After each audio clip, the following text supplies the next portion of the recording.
तर पुण्याच्या खडकमाळ परिसरामध्ये रस्त्यालगत खड्ड्यामध्ये रिक्षा अडकली होती। स्थानिकांच्या मदतीने खड्ड्यामध्ये अडकलेली रिक्षा बाहेर काढण्यात आली। स्थानिकांकडून खड्डा बुजवण्याची मागणी देखील यावेळेला करण्यात आली। खड्डा पडलाय ना, खाली 2 फुटाचा खड्डा केलेला आहे।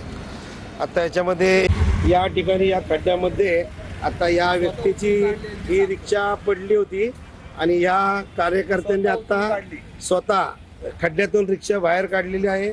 सुदैवाने यांना काही लागलेलं नाही किंवा जीवितहानी झालेली नाहीये। खड्ड्यातून रिक्षा आता बाहेर काढलेली आहे। हो, लागलं का तुम्हाला?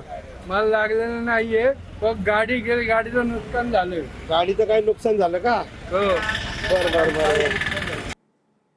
तर बीडमध्ये मृत विलास घुलेच्या कुटुंबाचं 8 दिवसांपासून उपोषण सुरू आहे। जिल्हाधिकारी कार्यालयासमोर विलास घुलेच्या कुटुंबियांचं उपोषण सुरू आहे। विलास घुले हत्या प्रकरणात बजरंग सोनवणेंच्या मुलाच्या अटकेची मागणी यावेळेला करण्यात आली आहे। 15 ऑगस्ट पर्यंत कारवाई न झाल्यास कुटुंबाकडून आंदोलनाचा इशारा देण्यात आला।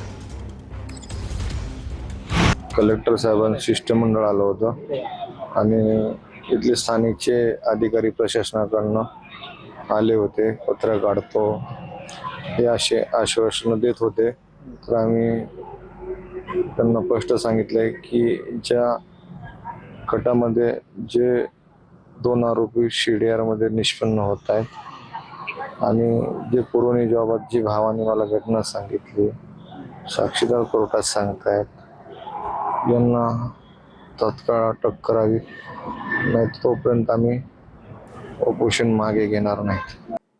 तर नाशिकच्या फायनान्स कंपनीमध्ये डेप्युटी मॅनेजर असल्याचं सांगत महिलांची फसवणूक करण्यात आली। कर्ज देण्याच्या बहाण्याने 24 ग्रॅम सोन्याचे दागिने हिसकावण्यात आले। आरोपीनं स्वतःची खोटी ओळख निर्माण केली। ओझर येथून आरोपी योगेश कदम आणि साथीदाराला अटक करण्यात आली।